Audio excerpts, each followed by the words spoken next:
My name is Annie Agarwal, and I work with International Monetary Fund as a research analyst. Now, my journey with Tableau started 5 years ago. I was in my graduate program, and I was actually taking a lot of course electives on big data, business intelligence, technology. I was really passionate about data analysis. And I felt it could really make a difference. I just didn't know how.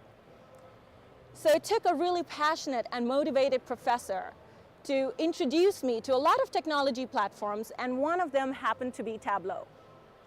Now, the rest is history. I graduated consulting in private sector, Fortune 500s, running the data analysis and business intelligence for them on either how to maximize the top line or minimize the bottom line. It wasn't until 2 years ago when I joined International Monetary Fund, I realized, A, I'm passionate about this, B, I have the knowledge of the technology platforms that can be used, one of them being Tableau, C, I'm given to a cause, and I really like to work on gender equality as a subject. And so I could actually use my skills and knowledge for social good, for global good. So today's presentation is all about how we started with the small division's goals, aligned those with the department's goals, marrying those with the organization's goals, and aligning those with the global goals. We're talking big data here. So some of you may know about IMF already. However, allow me to give you a brief snapshot on the history of how we got formed and what exactly do we do. What's our goal and objective?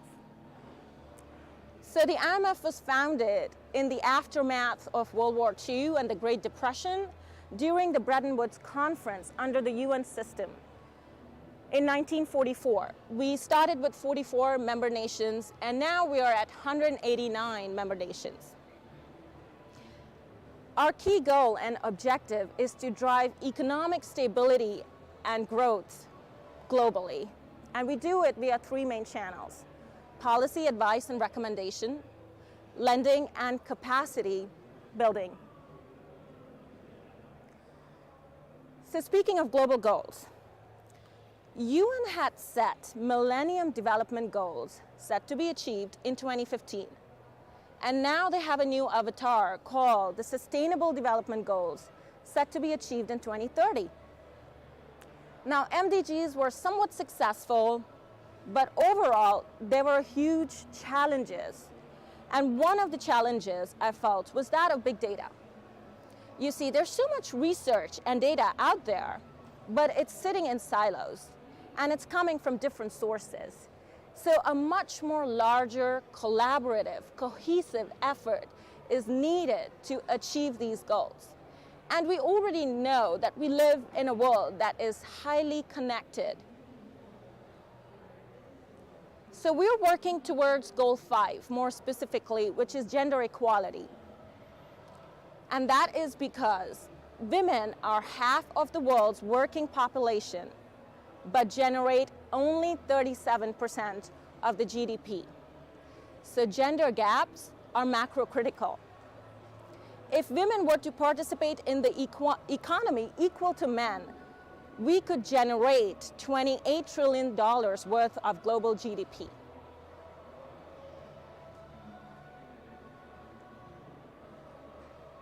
So if you are here for the session today, you're either interested in gender as a topic, or analytics, or you're like me, you're interested in both.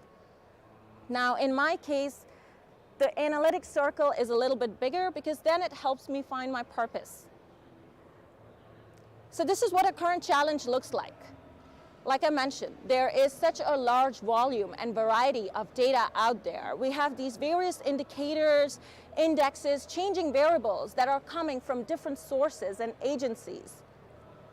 And this data is not clean and it's not structured to work with. So when we started with this project, I had 3 goals for my team. I wanted them to be fast. Sometimes we have a lot of time to perform a research, and sometimes we have to come up with research and reports in a matter of days or weeks.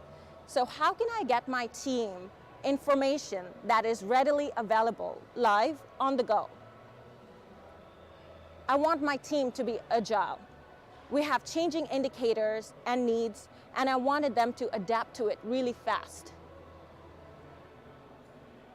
And lastly, I want my team to have a more 360-degree view, a more holistic view, dynamic view of a given situation or a problem, just not one angle of it. So we started with building an analytics roadmap. And in a nutshell, this is what it looks like. So we're beginning with getting access to clean and quality data sets, which are structured. And then we go on to build intelligent dashboards and reports on top of that. And we follow them through 3 stages. So we go through descriptive analysis, which is deep diving into the historical trends and timeline, really understanding what has been happening over the years. Are these gaps widening? Are they coming closer? And where are we currently at? Prescriptive, given where we are currently at and what these gaps look like, what are our key goals and benchmarks? What do we need to do to achieve those? What should be the next action plan? Predictive, we know where we're coming from, we know where we are at, we know what we need to do to meet these goals and benchmarks. But what will this look like 10, 20, 30 years from now? Let's bring in some additional factors and variables that will affect these indicators. What will that situation look like? And the end goal is to get to self-service, intelligent reports, live on the go, that are available for our researchers to work with, that our economists can actually take it with them on missions and have a discussion with member nations. So we're taking a data-driven approach with Tableau. And this is a dashboard that we built, Gender Inequality Index. We were able to showcase it during our spring meeting this year, and it was very well received by the audience. Now today, we have over 300 dashboards that we are currently using to monitor gender gaps globally. And this is what some of our dashboards are helping us do. So this is an example of a dashboard which monitors the disparity in youth literacy ratio, and we're comparing India with its neighboring countries. This dashboard helps us find the outliers. So you can see that Bangladesh is an outlier. Instead of female disparity, there's actually male disparity. And we know that happened between 2005 to 2009. Now I can actually deep dive into this timeline and study the programs and policies that came into effect. What did Bangladesh do to turn the table the other way around? Interesting case study for us. Our dashboards help us study programs and policies across the timeline. So again, we are comparing India with its neighboring countries or regions. And this is a dashboard where we are monitoring the female expected and mean levels of education. Now you will see that in 1990, China is really low, along with India, with female education. But in 2015, it's a completely different story. China has gone way up ahead, and India still lags behind. So now we can study across this timeline and really know, what did China do for its women to achieve the education level they needed? And why is India still lagging behind? We can study the size and the magnitude of the problem.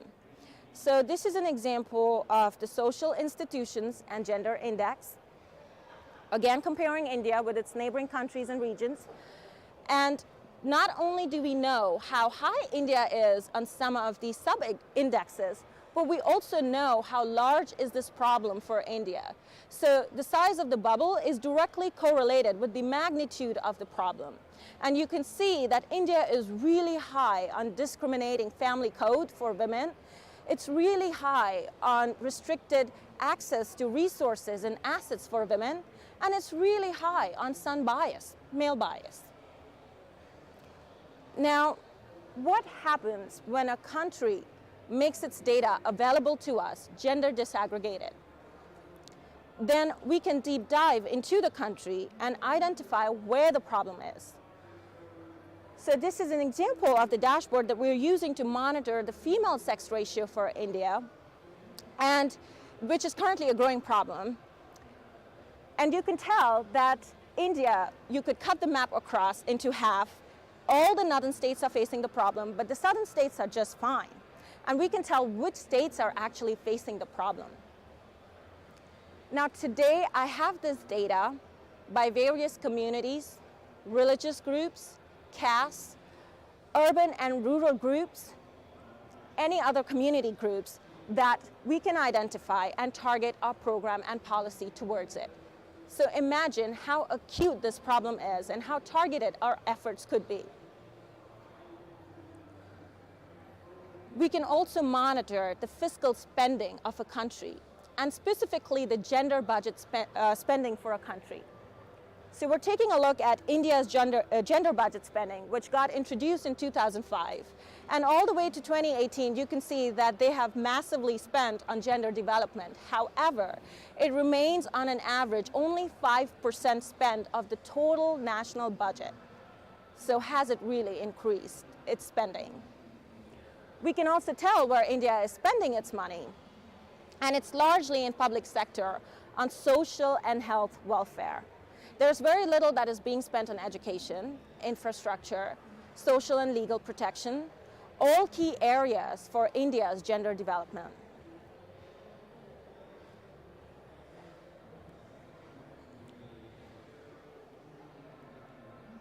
Oops, sorry. So, indicator by indicator, index by index, country by country, region by region. Now we have a more holistic view on the image and status of women within a group, country, or region. We know what's happening with them in each and every area and facet of their life, right from the moment they're conceived in some countries. So then let's stop here for a minute and let's ask, why did we choose SDG 5? Why gender equality? I mean, there are 17 key goals for us to achieve, and they're all equally important. Climate change, poverty, hunger, sustainability. Why would we go after gender equality? And that's because not only solving the equation of gender equality affects half of the world's population, but also impacts more than half of the SDGs at the same time. You could name an SDG and I could tell you how it correlates with gender equality. Poverty, we know poorest of the poor tend to be women. Hunger, we know that in poor and low income earning groups, more women and girls go to bed hungry at night, because the last morsels of food are saved for men and boys. They are the primary earners in the family. Climate change, we know women are more adversely affected with climate change. And there's an example of the Bangladesh floods. There's a report out where the death tolls were higher for women, and post-floods, during recovery, low-income families were actually marrying off their little girls early as an economic bargain to fix the homes. Water and sanitation, we know more girls drop out of schools because of the lack of clean toilets. So you could name any one of these SDGs and I could tell you how we have research that supports and correlates it all the way up to gender equality. So you will say, this is great. You're talking the talk, IMF. You're advocating these policies. You're helping implement them globally. But are you really walking the walk? What are you doing for women closer home within your own organization? How are you closing those gaps? And the answer to that is yes. We are walking the walk. This is an example of an HR dashboard that we built, which monitors gender and underrepresented minority groups within the organization. Today, we have equally 300 dashboards that monitor the progress of women, including underrepresented and minority groups within our own organization. And this is what our dashboards are largely helping us do. We're removing biases from the employment life cycle, which is hiring, promotions, separations. We're taking a look at the data and understanding more closely why is it women do not go up the pipeline to leadership. So in our economist stream, we know that for every 10 seats that open up at leadership, only one goes to a woman. We know that, and we're working towards it now. We're studying our gender pay gap more closely, and we publish it annually in our report.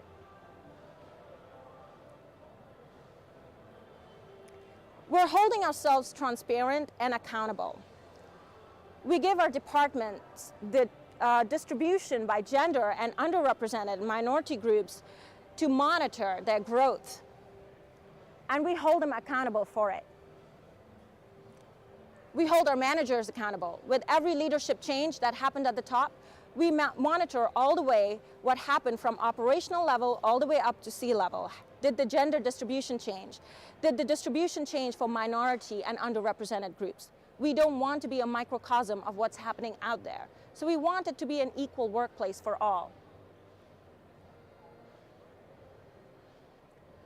More importantly, for the policies that we are recommending out there, we're implementing them and we're taking care of them closer home. An example of that is we are EDGE certified, which stands for Economic Dividends for Gender Equality. It's a third-party certification, independent audit. It holds us publicly accountable for gender equality in workplace. And we have to give EDGE a set of action plans to follow through to maintain our certification. We're encouraging flex work options as an uptake. We know that this is really important for both men and women. Women tend to be primary caregivers for both children and elderly at home. And we are encouraging men to share the load with women. We monitor our paternal leave, and we know that we have a high % share of men who go on paternity leave. We have near 100% mothers who return back from maternity leave, and we provide an on-site childcare facility to maintain the maternal workforce. More importantly, we also have a program called MARK, which is Men Who Advocate Real Change, because we know men are really important stakeholders, and we want men to champion and/or sponsor women along so that we can actually achieve the equality we are looking for. And this is critical. We have the leadership buy-in. All the way from the top, we have Christine Lagarde, who's our managing director, who sits on the UN Women High Panel Commission and the G7 Gender Equality Panel, and is a huge advocate for gender equality globally. We have DMD Carla Grasso, who leads the Diversity and Inclusion Council at IMF, and again, champions women and underrepresented groups internally. We have our CHRO, who's Kalpana Kocher. Kalpana also leads the Global Gender Research Group for IMF. So not only is she working on advocating policies, implementing them, leading the research, but also questioning what can we do within the institution and help women and underrepresented groups grow. And then we had our former D&I advisor, Nadia Yunus, who's now working with EDGE and remains, again, a huge advocate for gender equality and growth for minority and underrepresented groups at the same time, targeting inclusive growth. So then, what does success look like for us? Success is when we find stories within our data sets. So we did a storytelling data hackathon exercise at IMF, and this is an example of when I found correlation between missing goals of India and tea plantations. And I can promise you it is not what you think. This is a really interesting story, and you'd probably have to have me back on a session to tell you what was going on. When we have more women in the leadership roles, climbing all the way through in the pipeline. When we get people to interact with the data. So like I mentioned, what we did was we built the Gender Inequality Index on Monitor, and we put it on a large touch screen during our spring meeting this year. And what we did was we encouraged people to come and interact with this data. And it was amazing. People from all walks of life. Not only did we have ministers from countries, researchers, or economists coming and playing with the data and asking why, we had our housekeeping staff, event people who were managing and just standing there, running with a tray of water and saying, can I check my country and what is this all about? Why is my country low on this indicator? And we thought, why is a good place to begin with? What happens if these dashboards and this data is available publicly to everyone out there? Anyone out of curiosity can log in, from a 6-year-old to a 60-year-old, and can just ask a question on their country. Why is it low? What can I do about it? How am I a stakeholder in this? And we thought this is such a good place to begin with. So we're trying to build a more robust data-driven platform, and we're trying to encourage our member nations to go transparent with gender disaggregated data. If our member nations cooperate, then we can actually target programs and policies and tell them what is happening more closely within their countries. Well, thank you so much for sitting through my session. You're free to take down my information and reach me out with any questions you may have. Thank you.